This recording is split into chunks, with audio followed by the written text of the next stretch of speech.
सद्गुरुनाथ महाराज की जय. ज्या ज्या ठिकाणी मन जाय माझे, त्या त्या ठिकाणी निज रूप तुझे.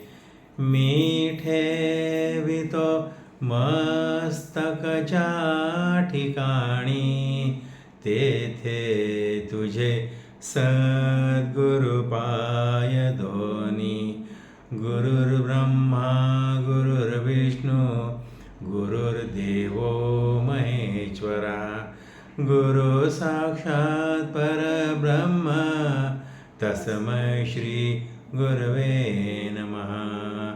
शान्ताकारं भुजगशयनं पद्मनाभं सुरेशं, विश्वाधारं गगनसदृशं मेघवर्णं शुभांगं, लक्ष्मीकान्तं कमलनयनं योगिभिर्ध्यानगम्यं, वन्दे विष्णुं भवभयहरं सर्वलौकैकनाथं. सद्गुरुनाथ महाराज की जय. सद्गुरु परम पूज्य कस्तुरे महाराज की जय. जय श्री कृष्ण, जय योगेश्वरा, नमो नारायण.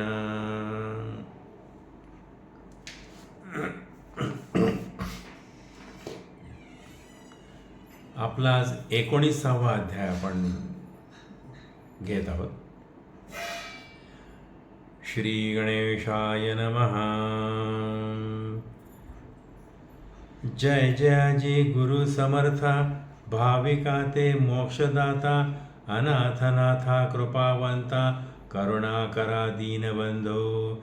अगाध भक्तीचा महिमा, भक्तप्रिय सर्वोत्तमा, भक्तिवीण निरर्थक जन्मा, प्राणियांचा निर्धारे. या लागी भाव धरुण अंतरी, प्रचित घ्यावी शरीरी. आत्मप्रचित गुरु प्रचित वरी, शास्त्र प्रचित तिसरी जाणे. म्हणून दृष्टांती कथा भाग सत्य, स्वये बोलिला श्री अनंत. ही जाणीजे शास्त्र प्रचित, ऐका दृष्टांत दुसरा. वक्ता वदेल अर्थांतर, तो जाणीजे गुरुकृपा साचार. भाव धरुणी उकलावे अंतर, मग साक्षात्कार आत्मप्रचिती. एवं तिनी प्रचिती घेऊन, प्रवर्ताते श्रोतेजनी. या उपरी मलमास कथनी, श्रोतेजनी परिसावी. लक्ष्मीनारायण संवाद, तोची श्रोतिया करू विशद. ऐका विचक्षण सावध, जेणे हरेल वेद मानसी. क्षीराब्धीच्या वदे पुरुषोत्तमा, अनुपम्य ऐकला जी महिमा. तरी पुढील परिसावे नेमा, कवणे परी आचरावे. कवण उद्धोरणी गेला, कवणे नेम असा साधिला. हा तव विस्तार आगळा, कृपा करून वदावा. ऐकून लक्ष्मीची वाणी, बोलता झाला चक्रपाणी. म्हणे ऐक हो शुभ कल्याणी, एकाग्र करून मानस. श्लोक. मेरू सिंधोती नगरी, वर्तते बहुविस्तरा. नामना शिवपुरी ख्याता, शिवस्याती प्रिय सदा. गोकर्ण्यस्य गिरे पार्श्वे, प्रासादाट्टालभूषिता. भव्याश्चर्यवती रम्या, रम्यचत्वर शोभिता. नाना ब्रह्माण संयुक्ता, क्षत्रियश्च विराजिता. वैश्ये शूद्रेस्तथान्यश्च, संयुक्ता सत्यवादिवी. तस्यामासीत् सदाचार, शूद्र क्वचिद्वरो गृही. नाम्नापि विप्रदासोऽसौ, कमर्णापि तथाविध. तस्य पत्नी विप्रदासी सा, नाम्ना शुभलक्षणा. साध्वी पतिपरात्युग्राज्ञा, सन्निता सदा. टीका. मेरुतळाची या ठाई जाण, शिवकांची नगरी विस्तीर्ण. ब्रह्मसमुदायो परिपूर्ण, अध्ययन घरोघरी. गोकर्णाचे पश्चिम दिशे, अपूर्व नगरी ते असे. क्षुद्र क्षेत्री सर्व धर्म वसे. वेदमार्गे वर्तते ती पै वेदमर्यादा न लुंघती कोणी ब्राह्मणा पूजिती वर्णतीनी श्रवत स्मार्त अवग्रहणी सदाचारे ब्राह्मण वर्तती जे नगराची रचना अति अद्भुत पाहून जननयन तटस्थ होत रम्य गोपुरे लखलखित बरवी झळकत रवी किरणे तया नगरी एक शूद्र जाण नाम तयाचे विप्रदास म्हणून बाहाताती सर्वही जन सेवाधारी पूर्ण ब्राह्मणाचा एका विप्राची या घरी करुण सेवा चाकरी निरंतर वर्ते सदाचारी विश्वास पूर्ण ब्राह्मणाचा तयाची भार्या पतिव्रता पूर्ण नुलंघी कदा पतिवचन तेही विप्रसेवा करून जाण कुटुंब रक्षण करताती या उपरी एके दिनी मलमासे संधी सात जाणूनी विप्रमेळा तय क्षणी स्नाना लागून चालले तव ते शूद्र कामिनी विनवी भ्रतारा लागुनी समस्त जग मिळवणी स्नाना लागुनी जाताती तरी आपण वर्णहीन याती केवी न घडेल पुण्यप्राप्ती द्रव्यही नाही संचिती जे दान पद्धती करावी या लागी प्राणनाथा पाही विप्रा सांगते चला सर्वही दान धर्माते धनतेही नाही परी करू देह पवित्र स्नाने करून पवित्रता ऐसी वदतसे जनवार्ता या लागी विप्राते प्रार्था न्यावे तत्वता समागमे ऐसे ऐकून उत्तर द्रवले शूद्राचे अंतर मग प्रार्थनिया द्विजवर निघाला सत्वर कुटुंबवासी यात्रेचा समुदाव पातला गोकर्ण क्षेत्राप्रती आला पाहून तेथीच्या गंगाजळा तटस्थ झाला समुदाव गंगा पाहताच नैनी तात्काळ पातका होय धुणी समग्र जनस्नाना लागुने तय स्थानी उतरले नित्य करीती स्नानदानास यात्रा राहिली एक मास विप्रासवे शूद्र ही स्नानास स्त्रिये सहित जातसे नित्य स्नान विधी सारून मग पुष्प बिल्वादी आणून नित्य पूजितसे शिव भवानी भावार्थ मनी आगळा उभयता जावनी वनात काष्ठाभार आणि ती नित्य त्याचा विक्रय करून सत्य द्रव्य संचय करताती मौन्य न बोलती कवणासी नक्त राहती उपवासी सायंकाळी सारथी भोजनासी नित्य नेमेसी वर्तत ऐसे व्रत संपूर्ण एकमास उभयता आचरली निर्दोष पाप जळाले निशेष नाही लवलेश तिळभरी मग संचयो जो धनाचा नित्य विक्रय काष्ठाचा तो काढून या तयाचा व्यय करिता झाले पै यथायुक्त ब्राह्मण भोजन करीते झाले उद्यापन त्रयची दशक अपूप अन्न केले अर्पण द्विजाते मग शेवटी ते उभयता भोजनी बैसले तत्वता घेवनी विप्रांची मंत्राक्षता बिराड मार्गी चालले तव नवल वर्तिले तये क्षणी रात्र झाली एक यामिनी तव एक पिशाच्च मार्गस्थानी उभा येऊनी ठाकला विक्राळ वदन भयंकर लंब बाहो विशाळ शरीर मुख पसरून क्षुधातूर धावला समोर ग्रासावया तया ते पाहुन उभयतांनी तटस्थ ठेवले तया स्थानी तव दव योगे करुणी अपूर्व कहाणी झाली बये पुण्य शरीरी शूद्र दंपत्य पाहुनी पिशाच्च प्रेत क्रूर भावना निरसनतेत झाला बोलता शूद्राते म्हणे महापुरुषा तू कोण येथे यावया काय कारण मी तव क्षुधित पिशाच जाण करावया भक्षण आलो तुम्हा तरी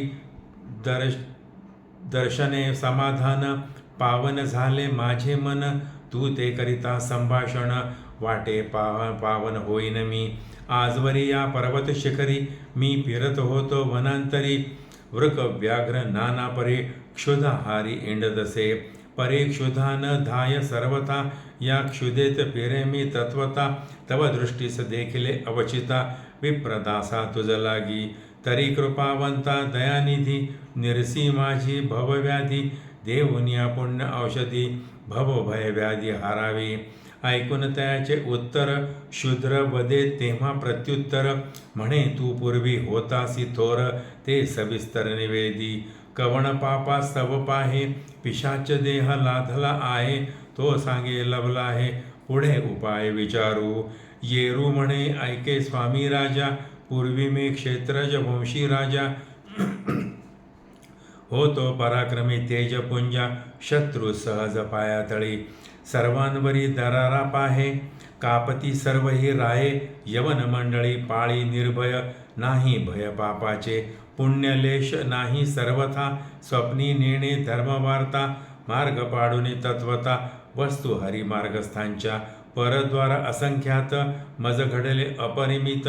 माझी या पापा नाही गणित, सौख्या अमित भोगले. आपपर नेणे सर्वथा, प्रजेते नागवी तत्वता. त्यांची या शापे मज ताता, क्षय रोग लागला पै. त्या योगे मृत्यू पावलो सवेग, यमदूती कर्शुनिया अंग. दुर्धर माझा पाप भोग, जाणूनी जातीची मज लागी. मी दानधर्म केलाच नाही, अतीत अभ्यागत नेणे काही. तीर्थ पर्वणी स्वप्नीही, पाहिला नाही पापिष्टे. द्रव्य असूनी माझे पदरी, मी तव तीर्थ दान न करी. सरली आयुष्याची दोरी, नरक अघोरी टाकी जे मज. मग तेथे बहुत पस्तावलो, आहा देवा स्वधर्म आचरलो. पापा ते मी नाही भ्यालो, मदबळे करुनिया. मग तेथे उपाव नसे काही, हिंपुटी झालो स्वदेही. द्रव्य जोडिले तेही, राहिले जेथेची तेथेची. व्यर्थ गेली माझी वैसा, पापबळे जोडिला पैसा. संसार कारणी सर्व आशा, शेवटी नाशा पावलो. मिळवणी काका मामा आत्या, बंधू भगिनी आणि चुलत्या. मिळवनिया मज भोवत्या, वाटोळे गेले द्रव्याचे. सासू सासरा विहिणी, सुना जावई काकी मामी. आपा आबा सर्वांनी, वेढिले मज लागी धनलोभे. शेवटी अंतकाळ आला, सकळ झाली सभोवती गोळा. हाती देऊनी कपाळा, रडती खळाखळा धनासाठी. म्हणती छत्र गेले आमचे, कोण रक्षील करील कुटुंबाचे. शेवटी नाही कोणी कोणाचे, सर्व ही ज्याचे सर्व लेणे. ऐशी गती माझी झाली, शेवटी यमयातना प्राप्त झाली. सर्व आटले तय काळी, सोडविता वळी दिसेना पै. काळाचे मुखाहुनी सर्वथा, न देखो कोणी सोडविता. या लागी विचक्षण जनितत्वता, मोक्ष पंथा स्मरावे. एका सद्गुरु वाचून, उपाव नाहीच त्रिभुवन. तोची सोडवी काळापासून, इतरांची कहाणी न चलेची. ऐसा मी फार पस्तावलो, शेवटी रवरवी पडता झालो. तेथे बहुत जाजावलो, कुसमुसलो अंतरी. तेथे कुंभपाक कुंड, तळी विस्तीर्ण लहान तोंड. तया माझी नरक भरला उदंड, तोची दंड प्राणियाते. त्या माझी नेऊन टाकती, एकावरी एक रिसविती. उसंत नाही निघाया प्रती, बुचकळ्या घेती एकाएक. मुख काढिता वरुते, तव टोले देती यमदूत. मागुते आत लोटीत, नाकी तोंडी भरत नरकतो. ऐसी चाचणी दिवस बहुत, भोगली सहस्त्र वर्षे पर्यंत. शेवटी मज काढून देत, पिशाच योनीत टाकले. तेथे क्षुधा लागता बहुत, परिसंकीर्ण रंध्र मुखात. कवळमध्ये अडकत, क्षुधा शांत न होय. उदक प्राशनासी नाही, संवदिनीचे किंवा अशच्च देही. निर्मळ वाहता ते नाही, ऐसी देही दुःख यातना. वस्त्र नाही दिगंबर, वृक्षावरी आमचे घर. ऐसा भोग 30,000 संवत्सर भोगावा. या लागी भक्ती तो करुणा, कृपाळू तो तापसी राणा. देऊनी काही पुण्यदाना, निवारी यातना माझी हे. अवघे गेले सुखाचे सांगाती, शेवटी झाली हे माझी गती. कृपासागरा दयामूर्ती, करी निवृत्ती पापाची. एवढा उपकार करी, सुकृत बांधले आपले पदरी. चुकवी माझी जन्म मरण फेरी, थोर उपकारी बुडेन मी. ऐसी करुणा दीनवाणी, ऐकवणी शूद्र द्रवला अंतकरणी. मद उदक घेऊन करी संकल्पनी सोडित. म्हणे महापुरुषा ऐक, तू तव कर्म पातकी देख. तू ते पाहुनी अधिक, दया माते उपजली. तरी सप्तदिन स्नानाचे फळ, मी आचरी जो केवळ.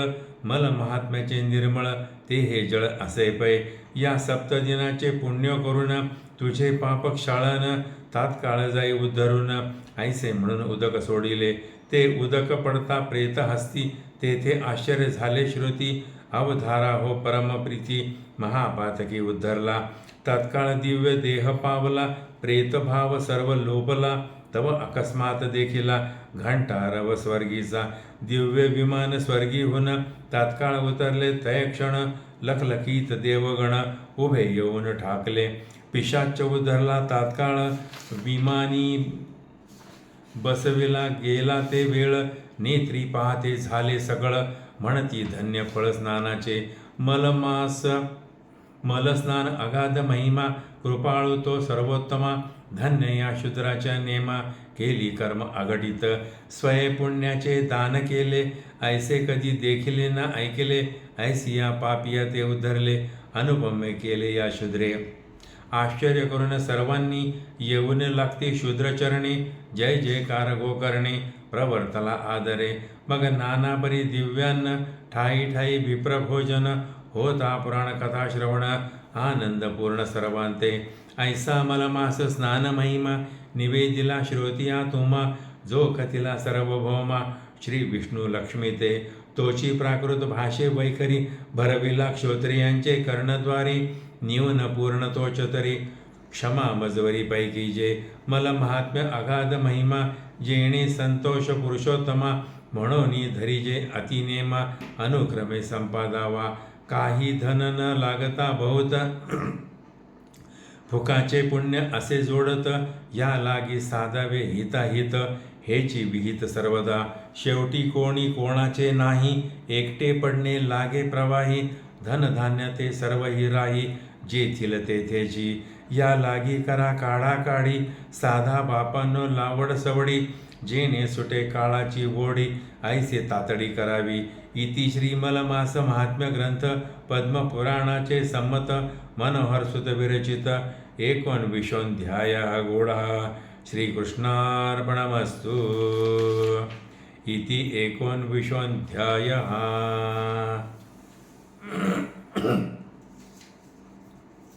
19वा अध्याय आपण वाचला आणि ऐकला. तर हे जे ह्या कथेमध्ये सांगितलं की एखादं जे तत्व आहे, तर जसं स्नानाचं महत्त्व सांगितलं आहे, दानाचं महत्त्व सांगितलं आहे, तर मग हे जे महत्त्व आहे, तर हे महत्त्व नेमकं कशाचं आहे? म्हणजे स्थान महात्म्य आहे, स्नान महात्म्य आहे, की त्या परमात्म्याप्रती आपली असलेल्या प्रीतीचा, आदरेची प्रचिती आहे? कसलं आहे हे नेमकं महत्त्व, कोणाचं आहे? ते महत्त्व हे ह्या पुरुषोत्तम मासामध्ये त्या नारायणाचं महत्त्व आहे. भगवान नारायण, ज्याला कोणी श्रीकृष्ण म्हणतं, कोणी योगेश्वर म्हणतं, अनेक नावं आहेत, सहस्त्र नाम आहे त्याला, 1000 नावं आहेत की या भगवंताला कोणत्या नावाने हाक मारावं. तर आपल्याला जे आवडतं त्या नावाने हाक मारावं. त्याला तर 1000 नावे आहेत. विष्णू सहस्त्रनाम स्तोत्रम, 1000 नावं. मग ह्याची प्रचिती कशी घ्यावी? म्हणजे तो भगवंत श्रेष्ठ आहे, याची प्रचिती 3 प्रकारे करता येते, जे शास्त्रात लिहून ठेवलेलं आहे. तर शास्त्रात लिहून ठेवलेल्याच्यानंतर तसंच्या तशा पद्धतीनं जे शास्त्रात आचरण लिहिलेलं आहे ते आचरण आचरून, ते व्रते वैकल्य करून त्या परमात्म्याची प्रती घेता येते. शास्त्रप्रचित. गुरुप्रचित म्हणजे गुरूंनी दर्शवलेला जो मार्ग असतो, त्या गुरुदर्शित मार्गाने ह्या परमात्म्याची प्रचिती घेता येते. आणि असं व्रत वैकल्य करून स्वतःलाही ती प्रचिती घेता येते. म्हणजे आत्मप्रचित, गुरुप्रचित आणि शास्त्रप्रचित यांनी 3 सांगितले. आणि गुरुगीतामध्ये 4 सांगितलेले आहेत की प्रचिती घेण्याचे 4 प्रकार कोणते? श्रुती प्रत्यक्ष मैतीह मनुमान चतुष्टयम. म्हणजे श्रुती म्हणजे जसं वेदांमध्ये जे लिहिलेलं आहे, तर तसा तो परमात्मा आहे का, हे आपण प्रत्यक्ष पाहू शकतो का? आणि प्रत्यक्ष जर पाहिलं असेल, वेदातलं जसं लिहिलं असेल तसाच आपण तो प्रत्यक्षही पाहू शकतो, किंवा असं कोणी पाहिल्याचा इतिहास आहे का? तर इतिहासामध्येही तसं नमूद केलेलं असतं की असा परमात्मा कोणीतरी पाहिलेला आहे. आणि शिवाय 4था अनुमान म्हणजे आपला अनुमान की खरं परमात्मा अशा पद्धतीनं आहे का. मग हे स्नान महात्म्य, दान महात्म्य, मलमास महात्म्य म्हणजेच त्या नारायणाचं महत्त्व ह्या 4 प्रकार आहे आणि आजच्या अध्यायानुसार 3 प्रकारे ते घेता येतं. आता ही प्रचिती जर घ्यायची असेल, तर 2 गोष्टी खूप महत्त्वाच्या आहेत. आपण कोणासोबत राहतो आणि आपण ज्याच्यासोबत राहतो तर आपण काय ऐकतो, ह्या 2च गोष्टींवरती आपलं पूर्ण आयुष्य या परमार्थाच्या दृष्टिकोनातूनही आणि प्रापंचिक दृष्टिकोनातूनही आणि सर्वच अर्थाच्या दृष्टिकोनातून त्याचं भवितव्य ठरतं. आपण काय ऐकतो आणि आपण कोणाच्या सोबत राहतो. म्हणजे एखाद्या जर व्यसनी माणसाच्या सोबत राहत असू तर नकळत आपल्यालाही ते व्यसन लागून जातं. एखाद्या निंदकाच्या संगतीला जर आपण सहवासात राहत असू तर आपल्यालाही सहज निंदा करण्याची सवय जडून जाते. एखादा तर्क करणारा असेल त्याच्या संगतीत जर आपण राहत असू तर आपणही तर्क करायला लागून जातो, आपल्याही नकळत. हा संगती संगदोषणम.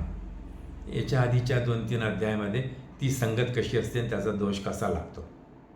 आणि ह्यामध्ये मग कानावरती काय पडतं, कोणते विचार पडलेत, चांगले विचार पडलेत की वाईट विचार पडलेत, म्हणजे सकारात्मक आहेत की नकारात्मक आहेत, कसले विचार आहेत कानावरती. एखाद्या घरातल्या आपण विद्यार्थ्याला, आपल्या घरात जो विद्यार्थी आहे शाळेतला, तर त्याला आपण सतत जर का सांगत राहिलो की तुझ्याच्यानं नाही जमणार अभ्यासाचं, तुझ्याच्यानं नाही होणार अभ्यास, तुझ्याच्याने काहीच होऊ शकणार नाही अभ्यासाचं, सतत हे जर त्याला सांगत राहिलं तर त्याची मानसिकता अशी तयार होते की आपल्याला काहीच अभ्यासाचं जमणार नाही आणि त्याला परीक्षेमध्ये कुठल्याही प्रकारचं यश मिळत नाही. म्हणून आपण नेमकं आपल्या कानावर काय पडतं, आपण काय ऐकतो आणि कोणासोबत राहतो याचं महत्त्व या अध्यायामध्ये आहे. म्हणजे ह्या कानावरती पडलेल्या गोष्टीमुळे किंवा संगतीमुळे आपले विचार बदलतात आणि विचार बदलले की आपलं कर्म बदलतं, कर्म बदललं की त्याचं फल बदलतं.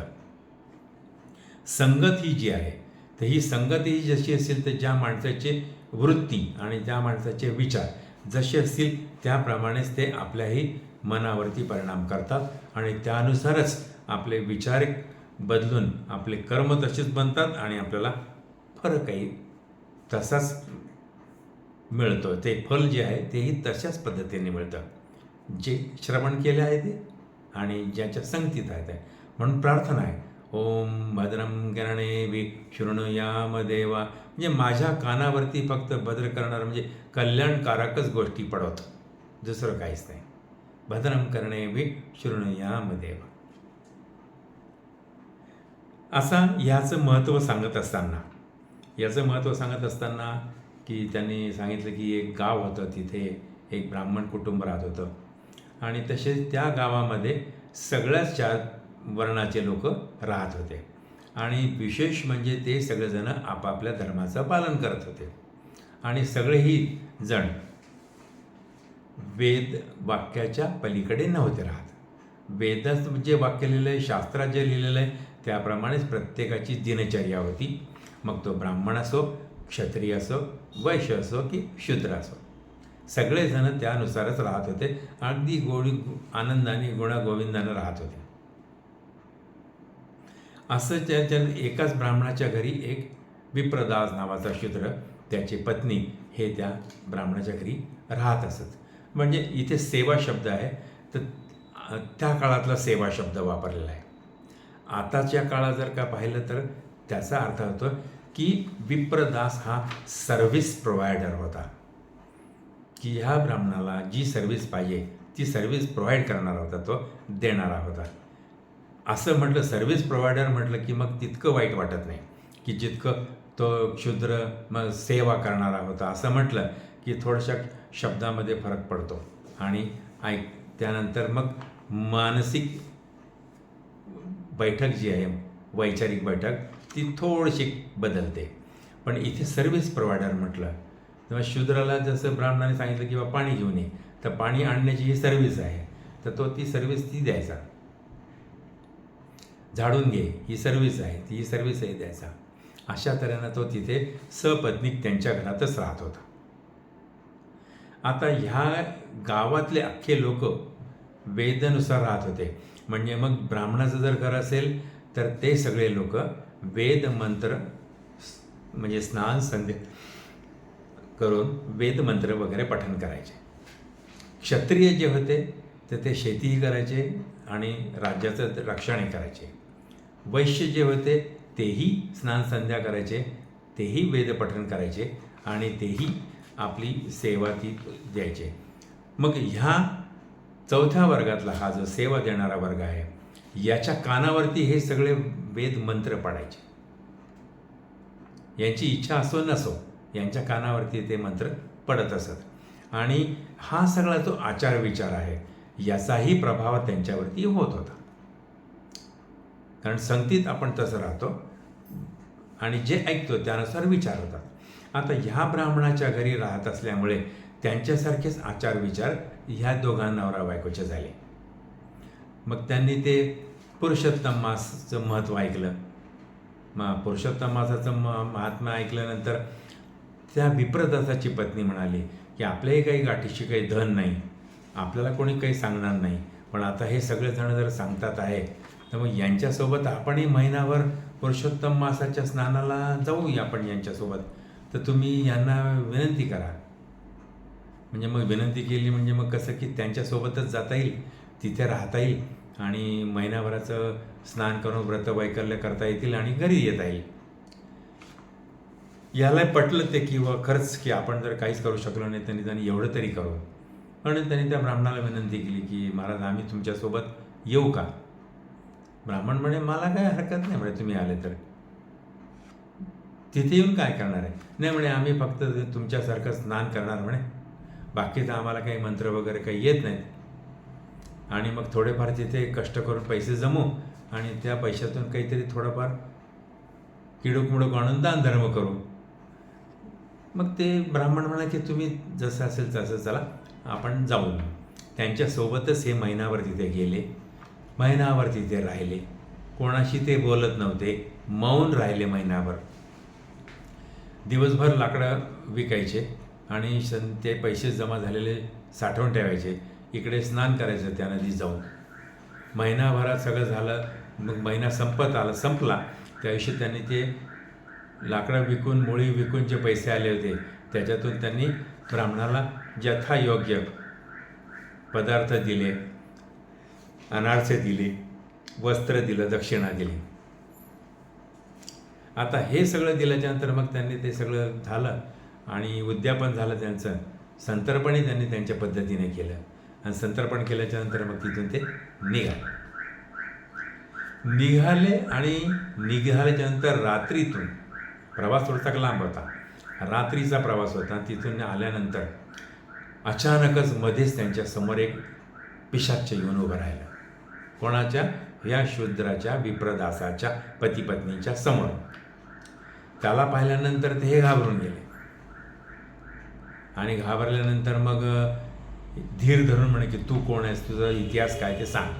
मग त्यांनी सांगितलं की मी पूर्वीच्या काळी राजा होतो, मी खूप धन कमावलं आणि मी खूप त्या धनाचा द्रव्यांध होऊन मी खूप दुरुपयोगही केला आणि दुरुपयोग करून मी काही दानधर्म काही केला नाही म्हणे, पण नुसतंच आयुष्यात मजा लुटली म्हणे.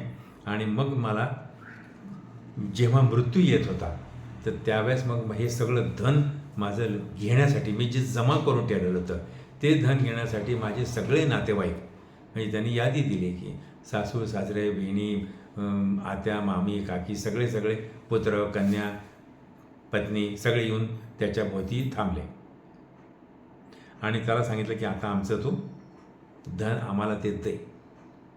म्हणजे यांनी धन केलं जमा, दानधर्म काहीच केला नाही. मग शेवटी कोणासाठी ते कोण आले त्याला घ्यायला? इतर नातेवाईक सगळे आले. असाच एक प्रसंग सप्तशती ग्रंथामध्ये आहे. तो जो समाधी नावाचा वैश्य होता त्यानेही असंच धन जमा केलं होतं बायकोपोरांसाठी. पण शेवटी त्यांनी काय केलं की त्याच्या पत्नीनी आणि त्याच्या पुत्रांनी ते धन त्याच्याकडनं घेऊन घेतलं आणि त्याला हाकलून दिलं घराच्या बाहेर. पुत्रदारे निरतश्य धन लोभा दसाधुवी. धनाच्या लोभाने याला त्याच्याकडनं धन लुबाडून घेतलं आणि याला बायकोपोरांनी अक्षरशः हाकलून दिलं. म्हणजे धन नुसतंच कमवून जर ठेवलं, त्याचा संचय केला, त्याचा जर विनियोग जर नाही केला तर असे प्रसंग घडतात. आणि हे घडल्यानंतर मग त्यांना ते पिशाच्य योनीमध्ये पण जावं लागतं. मग पिशाच्य योनी झाली, नरक झाला, सगळं झालं. मग त्यांनी सांगितलं की विप्रदासाला की म्हणे आता तूच मला सोडव. मागच्या अध्यायात काय होतं की त्या ब्राह्मण कन्येने 1 दिवसाचं व्रत जे स्नानाचं आणि दानाचं आहे ते दिलं होतं. त्याच्या अगोदरच्या कथानकामध्ये होतं की ब्राह्मणाने ते दान दिलं होतं. ह्या कथानकामध्ये काय की ब्राह्मणाच्या सोबत राहणारा शूद्र तेवढाच प्रतिभावान झाला, तेवढाच सामर्थ्यशाली झाला आणि त्यानेही या पिशाच्यामधल्या या राक्षसाला त्याच्या हातावरती पाणी सोडलं. सांगितलं की आम्ही जे 1 महिना स्नान आणि दानधर्म आमच्या पद्धतीने केलं आहे त्याचं पुण्य तुला पूर्ण लाभो. 7 दिवसांचं महिन्याचं आहे. महिन्याचं का 7 दिवसांचं?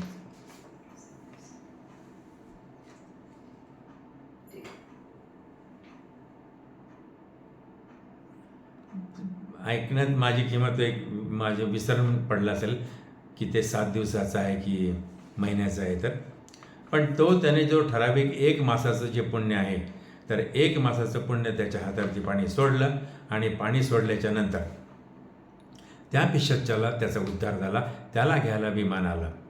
ही सगळी वार्ता जेव्हा ती कळली सगळ्या लोकांना तर त्यांनीही त्या विप्रदासाचा चांगला आदर सत्कार केला, त्यालाही योग्य तेवढा मान दिला आणि त्यालाही त्यांनी परमात्मा स्वरूप मानलं, म्हणजे तेवढं श्रेष्ठ मानलं. हे कशामुळे झालं?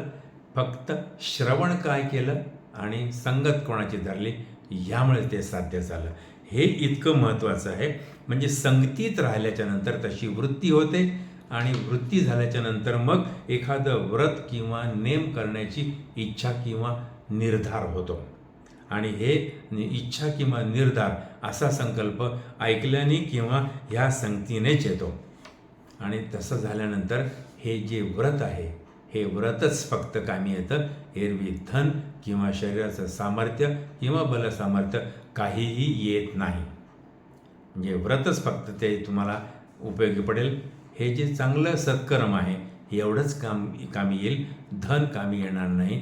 तर ह्यात फक्त आपल्या हातात हे आहे की आपण संगत कोणाची धरावी आणि कोणाचं ऐकावं,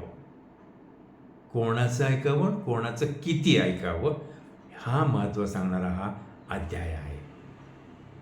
इथे आपण विश्राम घेऊ. सद्गुरुनाथ महाराज की जय. सद्गुरु परमपूज्य कस्तुरे महाराज की जय. जय श्री कृष्ण, जय योगेश्वर, नमो नारायण.